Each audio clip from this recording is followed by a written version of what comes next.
Many code editors and IDEs warn you about unused imports. For example, Visual Studio shows them in tooltips like this. But I am not a big fan of distracting tooltips while I am typing code, and I usually turn them off. So I need a way to check for imports manually, and in this video you will learn how to do that from the command line.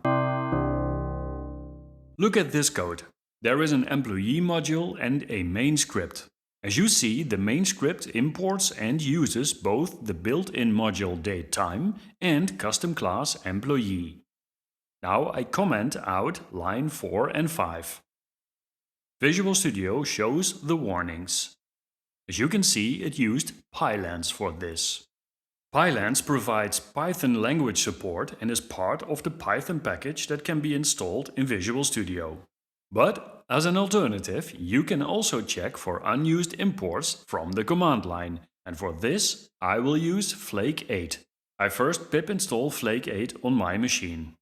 And now I can use it from the command line like this. I get 5 warnings. Let me zoom in. As you see, here are the unused module warnings. But Flake8 also shows other warnings. So if you are just interested in unused imports, you have 2 options. Notice this error code for unused imports. I want to filter on these. I run Flake8 with the select argument like this. And that limits the result to unused imports. A second option is to ignore other warnings. And to see how that works, click on the screen right now and we'll see each other in the next video. There you learn how to ignore certain kinds of errors and warnings in Flake8.